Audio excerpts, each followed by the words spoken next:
बिस्मिल्लाहिर्रहमानिर्रहीम। Class exercise है 5E और क्वेश्चन नंबर है मेरे पास 10। कहते हैं given that A is the point 0, 4। ए जो पॉइंट है वो है 0 और 4 और बी इज द पॉइंट है 6 और 6 और सी हमें फाइंड भी करना है और साथ में कहा है कि एक्स एक्सिस पे है ना, तो एक्स की तो वैल्यू होगी लेकिन वाई 0 होगा। एक्स एक्सिस के ऊपर सिर्फ एक्स की वैल्यूज होती हैं और फिर साथ बता दिए A B equal to B C, यानी मुझे A B distance find out करना है, बी सी डिस्टेंस, और फिर दोनों को इक्वल रख देना। तो ए बी आपके पास डिस्टेंस है, फाइंड आउट करते हैं ए बी। फार्मूला हमेशा की तरह फार्मूला लगाना है, x1 माइनस x2 स्क्वायर और y1 माइनस y2 स्क्वायर। जी x1 कितना है, अब ये ए बी फाइंड आउट करो, ये x1 y1, ये x2 और ये y2। x1 है 0, x2 है 6, y1 है 4 और y2 है 6। ये हो जाएगा -6 स्क्वायर और -2 स्क्वायर।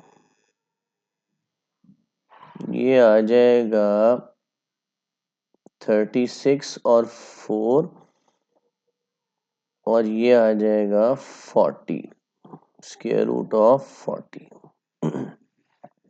ए बी और बी सी के बारे में कहा है कि इक्वल है। अब B C distance find out कर लेते हैं। x1 माइनस x2 का square plus y1 minus y2 का स्क्वायर और b और c के कोऑर्डिनेट्स लिख लेते हैं। b के कोऑर्डिनेट्स थे 6 और 6, ये क्वेश्चन में लिखे हैं, और c के हमने लेट किए हुए x और 0। तो ये x1, ये y1, ये x2 और ये y2। तो b और c, x1 की वैल्यू कितनी है 6 और x2 की वैल्यू है जस्ट x, y1 की वैल्यू कितनी है 6 और इसकी 0। यहाँ पे तो फार्मूला लगेगा A square plus B square minus 2ab वाला, ये वाला फार्मूला लिख देते हैं, a minus B square, A square plus B square minus 2ab, ये वाला फार्मूला लगेगा। तो ये हो जाएगा A square plus B square minus 2ab और 6 माइनस 0 6 होता है और 6 का स्क्वायर कितना हो जाएगा 30। चले 6 स्क्वायर लिख लिया अभी, खाली 6 में से 0 निकालें 6 ही होता है। अच्छा जी, ये हो गया 36 plus x square minus 12x और 36।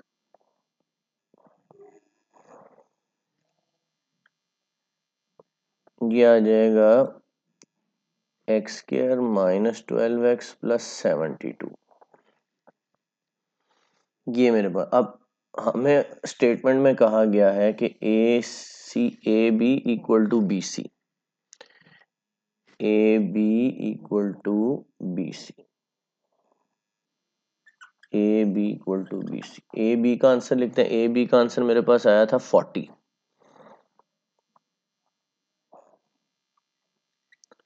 और बी सी का मेरे पास क्या आंसर आया था ये लिखा हुआ,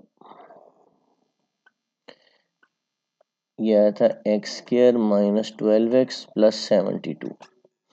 ये दोनों तरफ स्क्वायर करेंगे ना, टेकिंग स्क्वायर, तो स्क्वायर स्क्वायर रूट से कैंसिल हो जाएंगे। ये आ जाएगा 40 x square minus 12x plus 72। 40 add हो रहा है, इधर आके क्या हो जाएगा minus, minus 12x plus 72 minus 40 x square और ये हो गया माइनस 12x और ये आ जाएगा 32। मिड टर्म ब्रेक करते हैं। फर्स्ट और लास्ट, फर्स्ट के साथ कोएफिशिएंट 1 है ना, अब फर्स्ट और लास्ट को मल्टीप्लाई करूं मैं, 32 आता है। अब 32 देखते हैं जी, 1 पे भी जाता है, 2 16 पे भी जाता है, 4 8 पे भी जाता है, और भी किसी टेबल पे जाता होगा। तो वो पेयर सेलेक्ट करना है जिससे में सम करें या माइनस करें 12 आ जाए। तो इस पेयर से 12 आ सकता है, बाकी किसी पेयर से 12 नहीं आता। तो ये हो जाएगा x square minus 8x minus 4x plus 32। ये हो जाएगा 0 इक्वल टू, फर्स्ट टू में x कॉमन ले लें, -4 कॉमन ले लें, x माइनस 8। जब माइनस कॉमन लेते हैं ना, अंदर साइन चेंज हो जाते हैं। दोनों ब्रैकेट्स एक दफ़ा और ब्रैकेट के बगैर एक दफ़ा।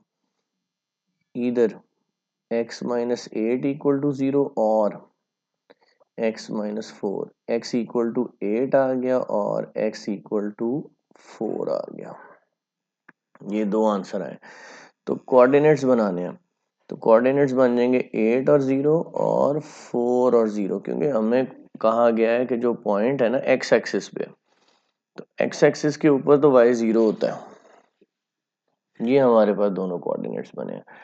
पार्ट नंबर जो b है इसका, वो डिस्कस करते हैं स्टूडेंट्स। b पार्ट है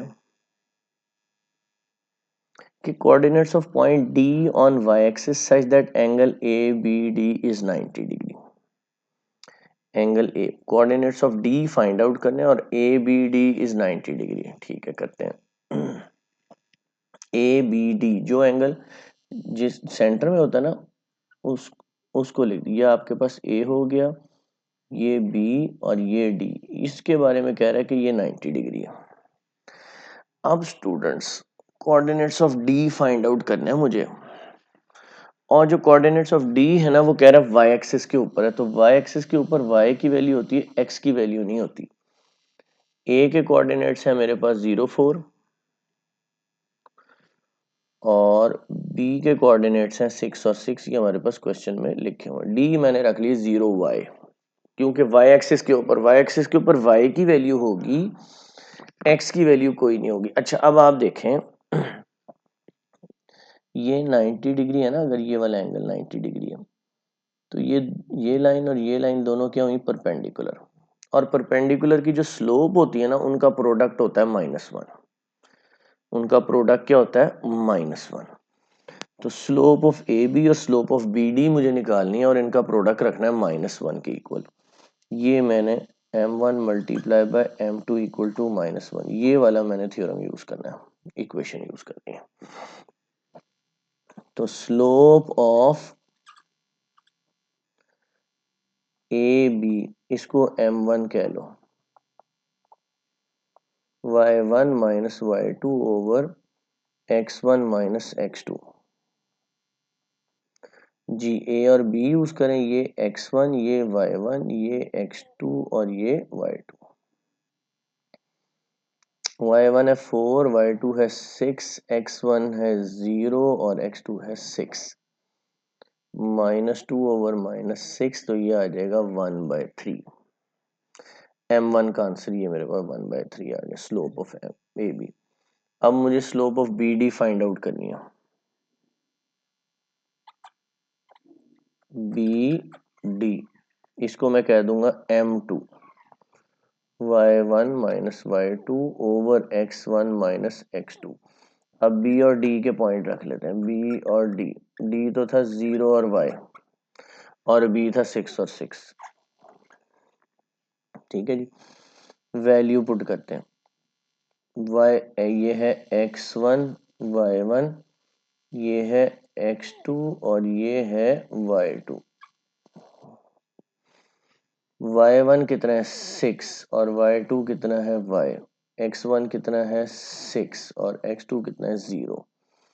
तो कितना आ जाता है 6 माइनस वाई ओवर 6। ठीक हो गया जी। तो अब आ जाए जो हमने इक्वेशन यूज करनी है for perpendicular, m1 multiplied by m2 equal to -1। पहले बता दिए क्यों यूज करनी है। m1 का आंसर आया था मेरे पास 1/3, m2 का 6 माइनस वाई ओवर 6, ये आ जाएगा -1। ये आ गया 6 minus Y over 18 equal to -1। ये 18 इससे मल्टीप्लाई होगा तो क्या हो जाएगा, -18। माइनस वाई -18 -6 कितना हो जाएगा, -24। माइनस माइनस से कैंसिल, y इक्वल टू 24। हमें तो वर्टेक्स बताना है, जो d है वो 0 और y है ना, तो d हो जाएगा 0 और 24। जी स्टूडेंट्स, उम्मीद है आपको लेसन पसंद आया होगा। मेरे इस चैनल को सब्सक्राइब करें, वीडियो को लाइक, दोस्तों को शेयर करें। अल्लाह हाफिज़।